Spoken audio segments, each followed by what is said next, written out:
Hello, welcome to my buckets of love. As you can see, there's lots of buckets that we can work on and lots of things to look at, and we can fix all these buckets if we work together, and that's why I've done this book. And as a prelude today, I just wanted to say to you, just keep writing them on little pieces of paper and keep them and keep putting them in a certain order. And as you go along, you and your partner can both do this. You'll find that you sort of start to work out what your priority buckets are, and then we can do some talk at the end of this section, and we'll talk about how to fix them and what you can do with the buckets. And today's bucket is a really interesting one. It's the lifestyle bucket, a huge bucket actually, because when we first meet, our lifestyle is the other person. I think we just want to be with them and be with them and just be with them. And yes, we're doing things, but we just want to be together. And lifestyle is just them. However, that changes over time, and then we do get into our regular old lifestyle. And that's when we can start having a few little issues and problems. The first thing you need to understand is that I've done a podcast on this channel. Actually, you might find it interesting. Is the fact that we have 4 relationships in every relationship we have. We have the relationship with ourselves, and then the person we have the relationship with, they have a relationship with themselves. Then I have a relationship with you, and then you have a relationship with me. So there's 2 individual relationships, 2 relationships, if that makes sense. So think of them as 4. And the lifestyle ones are very important because in our lifestyle we need to have 2 lifestyles that are our own, like mine and the other person's, and then the lifestyle ones that we do together. So I'll do something with you and you do something with me, and that's the relationship one. So you've sort of got the 4 running. If you don't have them all running, you start to get problems. For example, if you've got one partner who wants to be on their own all the time, doesn't really want to do a lot in the relationship, you're going to have trouble. If you've got someone who wants to be in a relationship all the time but doesn't want to be on their own and maintain their own relationship with themselves, you will start to have trouble. And this is why I brought this one up, because in the lifestyle one, that's actually very important. What's happening in your relationship? Are you getting those 2 separate relationships and self-nurturing and self-feeding, doing what you each want to do, maybe separate from one another, and maybe with other friends or going to other groups or studying or with work even? Are you getting the double relationship? Are you having a relationship where you go and watch them play baseball even though you're not playing, or you go together and do something, or the other person goes to the ballet with you even though they're not really into the ballet, and then you're doing things as a lifestyle together, but together we could do this. And this is really important to see whether that's happening in your relationship. The first one, of course, is the social part of the lifestyle. Who's the most social? You might both have met and not realised who's the introvert and who's the extrovert. And some people are very introverted. They'll come out when they first meet in the relationship and be out in a bit, but the actual nature is to be a homebody. The other person might be quite extroverted. And so when they're living in a relationship, they want to go out and see people and do things and have people at the house. You might need to really look at the introvert and the extrovert. I think introverts get their recharge from being on their own. Extroverts get their recharge from being out and about with other people. And you need to understand this so that when you're having social things, you need to balance it. So if you're with an introvert, you need to allow them to be on their own. Sometimes they won't want to come to mum and dad's. Sometimes they won't want to come out with your girlfriend. Sometimes they won't want to go to the club and listen to music, and you'll go with other friends. And that's actually okay. Don't take it personally. They just need a recharge.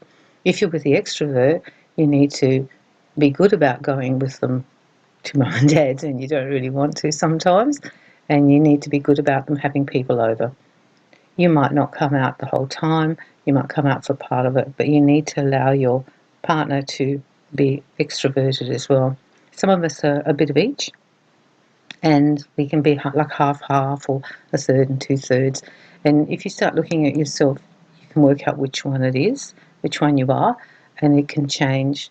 I noticed the more I wrote all these books, I became more introverted because I just had to be, because I was on my own with my computer in my little room, just writing lots and lots and lots of books. And because of that, I became less extroverted. And yet, in many ways, I am quite extroverted, but the balance changed.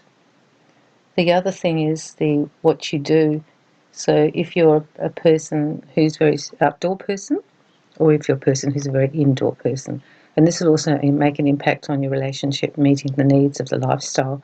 So if you're with someone who's a really outdoor person, they want to go walking, kayaking, and rock climbing, and all these things, you need to take that on board. Are you going to do that with them sometimes, to be together? Are they going to go on their own or with the groups of their friends? If you're a home person, are you allowed to stay home a lot? Are you going to have activities that are based at home that you do? You might be doing gardening or some projects or renovating, and these are home-based activities, or having people over. So you need to have a look at that, because that's quite important, because often you find the outdoor person is trying to drag the indoor person off to go and do some sort of camping, and they're going with somewhat resistance. And the same is that the outer person will start to feel suffocated if they're home too much, indoors too much. So you need to adapt your lifestyle in that way. Travel is another one. When you have a lifestyle, are you a person who loves to travel, and are you with someone who loves to travel? Or are you a person who doesn't like traveling and you find it stressful and you're not really crazy about traveling? That's very, very big. I notice when people get older, you'll have one person who wants to get in the caravan and go to 24 different country towns, especially in Australia. That's how we travel, because it's so vast. And the other person would rather just stay home, watch Netflix, and do their hobbies. And if you have a person who's a hobbyist, you'll find they want to be home because they're doing their painting, or maybe they're renovating something, or doing the car in the shed. Shed people are often home people, you'll find, and they're happiest in their shed, doing things in the shed. It's all about balance. It's all about give and take. And it's important that you don't lose yourself in your relationship in the lifestyle section, that you still go off and do what you want to do. So if you want to go to yoga, you go to yoga. If you want to go kayaking, you go kayaking. And that becomes part of the relationship you do on your own. You might be lucky enough to have a partner who'll come with you sometimes, or expand their horizons as well. But if you don't have to give up your lifestyle. You just have to tweak it and work out how to do it. The same goes if you're a person who wants to travel a lot and your partner doesn't want to go with you. You can go to Thailand with your girlfriend or some group of friends. You don't have to go together, or you can split it. Maybe you go on your own for a while and then the person meets up with you. It's all about compromise lifestyle, but don't give up your lifestyle. Have the lifestyle that you want to have, and then have the lifestyle together as your partner and you have. And you might even start creating new lifestyles together. Some people who've got one interest get very interested in it and they do it together now, whereas before they didn't. So you can bring something new to the table all the time. What you do together and what you do apart are your lifestyle. And you need to really negotiate these buckets, otherwise there's going to be fights. The most important thing is to be loving. If you love someone, you won't want to control and have power over what they do or who they see. You want them to be happy. And if they want to go with their girlfriends to some concert or band and you don't want to go, you don't have to be a grouch. You just say, look, it's not my thing. You go off and have a great time. And actually in that time, you can go and do something you want to do. It's about finding those kind of balances within your relationship so that the lifestyle bucket is working. It's mostly not working when you're having a lot of division and you haven't really talked about it and you haven't really been honest with the person. For example, maybe there's a group of friends you don't particularly connect with and your partner wants to see them quite a lot still, you don't, then you need to say, look, they're not really people I want to spend a lot of time with, but I'll come sometimes. Or you just say, I don't want to spend a lot of time with them, but they're your friends, you go and see them, and I'm quite happy with that. That way you don't go begrudging, sitting at the table looking like, you don't want to be there and everyone can feel it, or start picking fights with people because you actually don't really get on with these people. You don't have to give up your former lifestyle to be together. You just have to tweak it and manage it. This also goes with the family things.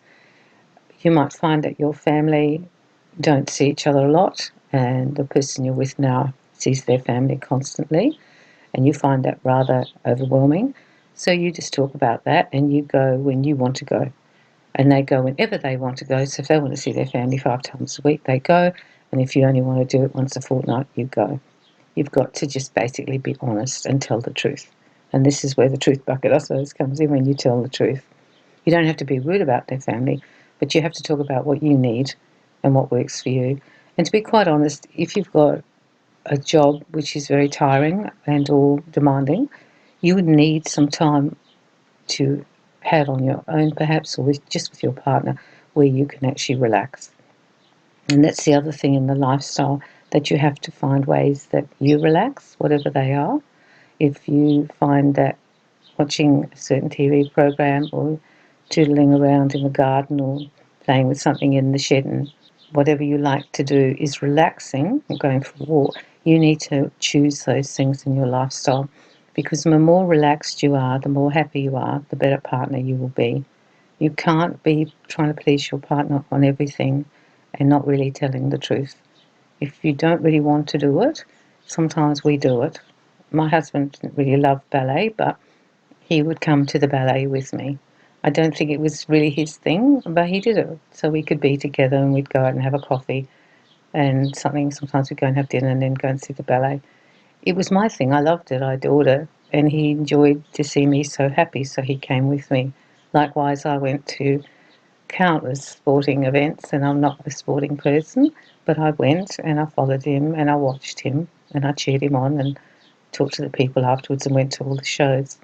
It's about giving to the other person in your lifestyle too. You're with another person now. You have to be able to share and also to give. It doesn't always have to be your thing for you to turn up and try and enjoy it as best you can. And there's a lot of enjoyment seeing someone enjoys something else. Work out whether you're introvert or extrovert. Work out whether you're really a social person or not so social. Maybe you're the entertainer, but maybe you're not. Think about the indoor and the outdoor part of your lifestyle and travel, and think about what you can do together and what you can do apart, and get some really good balance.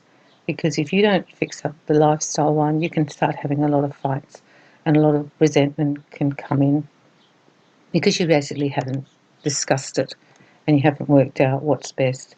You can even sit with your partner and write out a list of what they enjoy to do on their own, what you enjoy on your own, the group of friends, because you'll have friends, then you'll have mutual friends. Understand that you'll have your friends, he'll have his friends, then you'll have your mutual friends. And that's another one. I'll do a podcast on friends as well. This is a one that you can fix, and you can have a wonderful lifestyle together where you both get your personal and your relationship needs fed. And you also be loving and kind to each other, which is so important in a love relationship. So go away and think about it, talk to your partner, and see if you can improve your lifestyle and give it great balance. And when you fix up your lifestyle, your life will be more happy and you will enjoy each other's company more and the company of others.